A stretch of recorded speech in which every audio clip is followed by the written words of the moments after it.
Depuis Rome jusqu'à Bruxelles, le message est clair. La souveraineté nationale ne se négocie pas à la légère.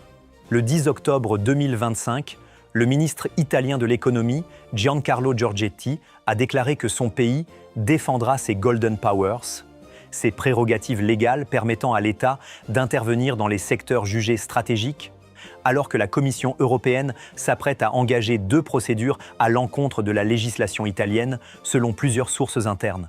Ce n'est pas un simple détail technique, les institutions européennes contestent un usage qui pourrait entraver la consolidation bancaire continentale et estiment que certaines interventions italiennes dépassent le cadre des règles du marché unique. Pour nous, citoyens français, cette situation revêt un intérêt direct.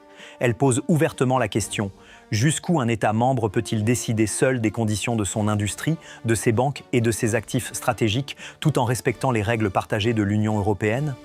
Dans un contexte où la transparence politique et la responsabilité des dirigeants sont plus que jamais nécessaires, il importe de scruter attentivement cette ambition d'indépendance.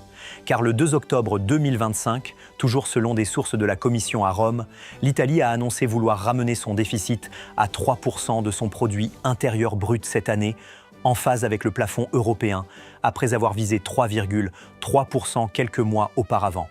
Le document budgétaire présenté vise déjà 2,8% pour 2026. Ce mouvement marque un souci affirmé de responsabilité budgétaire dans un pays qui, il y a encore peu, dépassait largement les seuils fixés.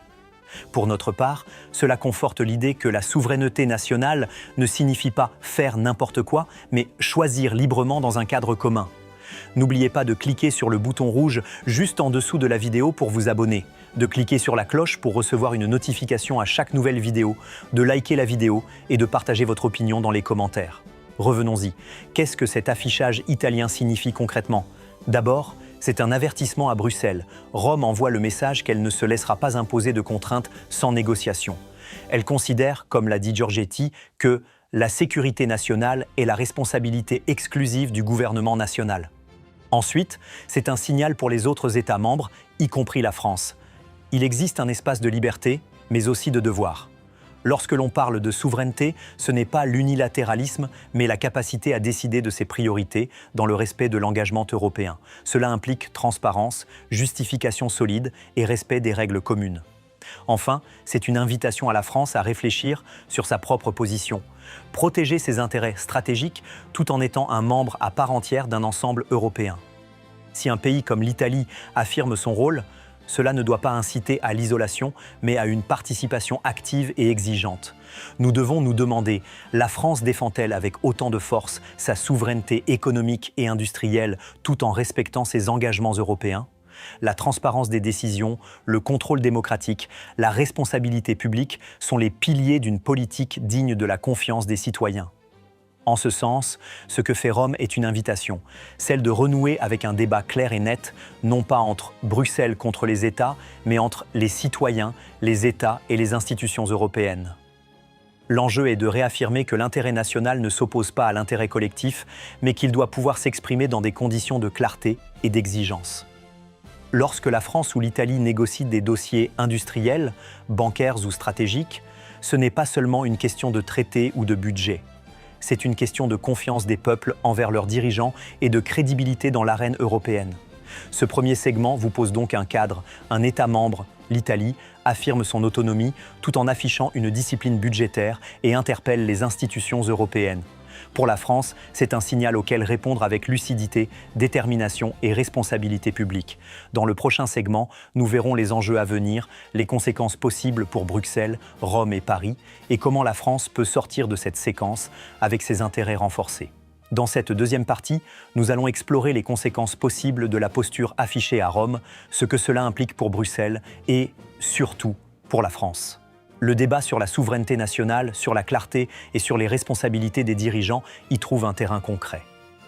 Tout d'abord, examinons ce que cette situation pourrait produire du côté de l'Union européenne. Le 9 octobre 2025, il était rapporté que la Commission européenne s'apprêtait à engager 2 procédures contre l'Italie pour l'usage des Golden Powers, estimant que le pays pourrait porter atteinte aux règles du marché unique et à la libre circulation des capitaux. Le 10 octobre 2025, le ministre italien de l'économie a réaffirmé que la protection des secteurs stratégiques restait du ressort exclusif de l'État national, plaidant pour une autonomie de décision dans ces dossiers. Si la Commission passe à l'action, cela ouvrira un précédent. Pour la France, cela signifie que nos propres décisions, bancaires, industrielles ou stratégiques, pourraient être examinées à la lumière de cette affaire. Il s'agit de deux enjeux clairs. D'une part, la capacité pour un État membre de définir seul ses priorités. D'autre part, la nécessité d'inscrire ses choix dans un cadre européen crédible. En d'autres termes, souveraineté oui, mais responsabilité aussi.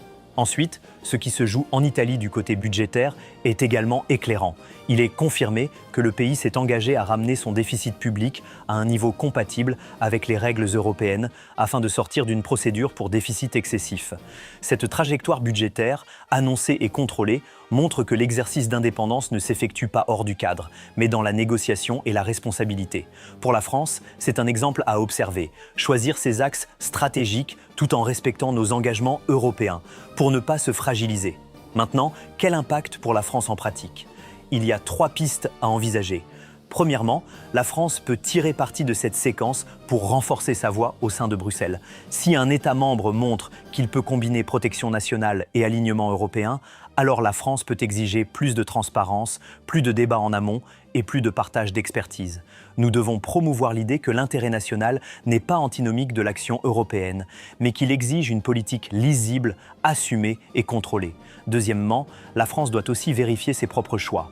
Par exemple, dans les secteurs stratégiques comme la banque, l'énergie ou les télécommunications, dans quelle mesure avons-nous défendu nos intérêts ? Y a-t-il des décisions qui manquent de clarté ou de justification publique ? Le cas italien montre que l'opinion publique et les partenaires européens scrutent ces décisions. Une politique nationale qui ne communique pas ou qui ne démontre pas sa conformité aux engagements peut se retrouver affaiblie. Troisièmement, le cadre de l'Europe peut évoluer. Si la Commission approfondit sa procédure contre l'Italie, la France peut participer à la définition d'un deal équitable, reconnaître la nécessité d'une régulation européenne forte, mais aussi sauvegarder le droit des États de définir ce qui relève de leur intérêt national. Cela peut déboucher sur un renforcement de la coopération entre États membres sur les secteurs stratégiques, tout en introduisant davantage de transparence et de responsabilité dans les mécanismes de décision à Bruxelles. Prenons un instant pour réfléchir à la démocratie et à la responsabilité. Quand nos gouvernants prennent des décisions dans des domaines aussi sensibles que la finance, l'énergie ou l'industrie, les citoyens ont le droit de savoir sur quels critères, avec quel horizon, avec quelle logique. Le débat italien met en lumière cette exigence. Il ne s'agit pas simplement de dire « je protège mes intérêts », mais de dire « je protège mes intérêts tout en assumant mon appartenance à une communauté européenne ». La France a tout intérêt à faire de cette clé de voûte de sa politique européenne. Ce scénario invite à une posture française qui soit à la fois ferme et transparente. Ferme sur la défense de nos intérêts stratégiques, car il est dans l'intérêt national que la France puisse décider de sa politique industrielle, bancaire et énergétique. Transparente dans la manière dont ses choix sont faits, expliqués et débattus, car l'indépendance ne vaut que si elle est assumée, comprise et coopérative. Pour conclure, l'affaire italienne n'est pas seulement un dossier entre Rome et Bruxelles, c'est un signal pour la France. L'Europe ne doit pas devenir un carcan qui empêche toute initiative nationale, pas plus qu'elle ne doit se réduire à une simple somme d'intérêts isolés. Nous devons trouver ce point d'équilibre. Défendre notre souveraineté, oui, avec clarté, responsabilité et dans un esprit de coopération, absolument. Et si vous voulez voir une autre vidéo, vous pouvez cliquer juste ici.